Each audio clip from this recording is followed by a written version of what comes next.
With the top news across the campus of Marshall University, in the W. Page Pitt School of Journalism and Mass Communications, JMC TV presents MU Report.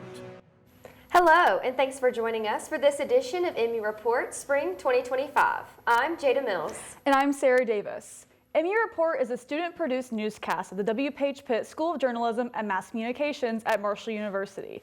And we create content within an organization called JMC TV. Now, our lead story. The Memorial Fountain in the heart of Marshall University is flowing again after the annual Spring Fountain Ceremony. The day was filled with honoring the lives lost in the 1970 plane crash.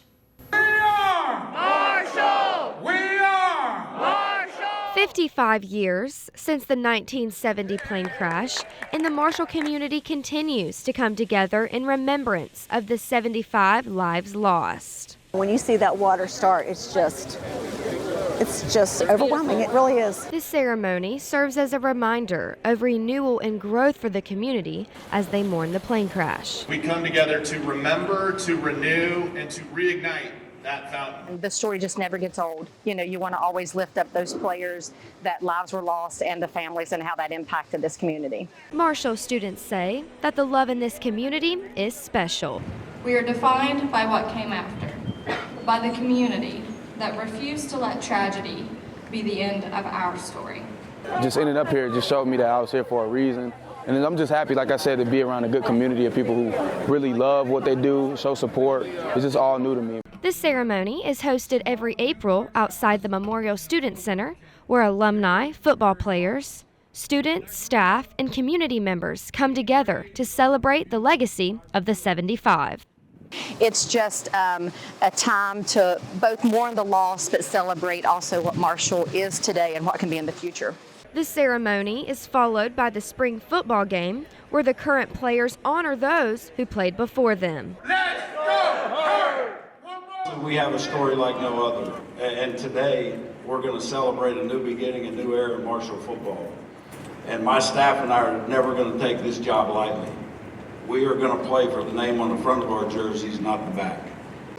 The annual Spring Fountain Ceremony bonds the Marshall community together, always allowing them to remember the tragedy of 1970 and allowing their memory to live on at Marshall. Jada Mills, MU Report. The newly elected student body president and vice president Connor Waller and Alyssa Davis say they are focusing on the disconnect between the student population and student government. Davis has been working on a student discount program for local businesses. So the student discount program would be very local, within walking distance of the campus, and the goal of that is to make sure that students are engaging with the community.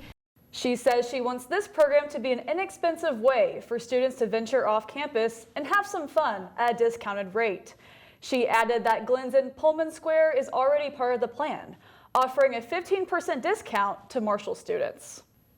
They say they are also focusing on student wellness.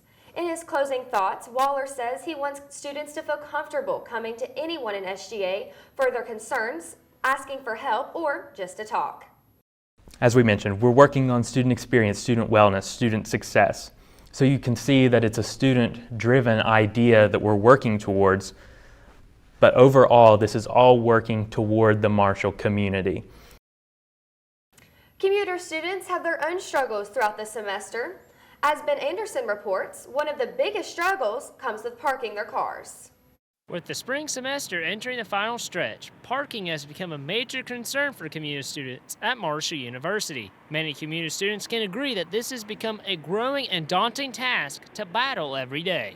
It's definitely gotten worse in the last year. It wasn't nearly as bad during my sophomore year, last year during the first semester. It wasn't nearly as bad, but it's gotten worse, I feel like, as the student population has grown maybe. Currently, commuter students have 3 options for parking: which consists of lot parking, garage parking, or at the meters. The struggles have resulted in students having to pay more money than they should. It's not too bad if you decide to pay at a meter or the garage, but if you want a free spot, you're going to have to be here before 8 a.m. It's kind of frustrating because I did in fact pay for a parking pass at the beginning of the year, and now it feels like a waste of $170. The biggest piece of advice that students can give is time management when arriving on campus for the day. If you get there early, you don't have trouble at all. But if your classes start like at 12, you're going to be looking for a parking spot at least for 5 minutes, and sometimes you just won't find one. Whether it's Monday or Friday, commuter parking continues to be an uphill battle for the students of Marshall University. Ben Anderson, MU Report. Thanks, Ben. Commuter students are encouraged to contact the Marshall University Office of Parking and Transportation with all parking needs. For many incoming freshmen, getting to choose how you live, and specifically how you eat, is an exciting aspect of college life. And some students struggle to get their diets balanced on campus.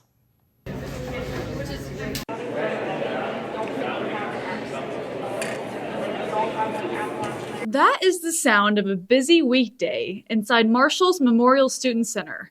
The campus plaza serves as a common place where many students get their lunch. Although the center offers many dining options, 72% of students surveyed said they don't believe the university offers enough healthy options. I sat down with dietetics professor Mary Catherine Gould, who said the eating transition can be difficult for some. It seems like when you go to college, a lot of times students will gain some weight because, number one, they are actually picking what they're going to eat rather than to have a meal cooked for them or lunch packed or the school preparing a lunch. So you have a little bit more freedom to be able to pick what it is that you want to eat. When it comes to building a balanced diet, it's more about the choices you individually make. People, even though they're walking around campus, may not be as active. And so that decline in activity and increase in choices, some not as healthy as other, in terms of the foods that you have available to you, can affect weight gain. With the semester wrapping up, students should set themselves up with a balanced diet. Sarah Davis, MU Report. Healthy eating can also be practiced at other dining locations on campus, including Harless Dining Hall and the Market.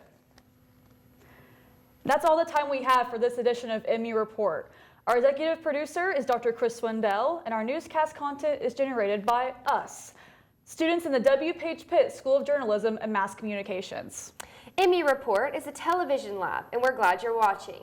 You can always catch this newscast on YouTube, and be sure to follow us on Instagram at JMC_TV for all updates. I'm Jada Mills. And I'm Sarah Davis. Have a great day.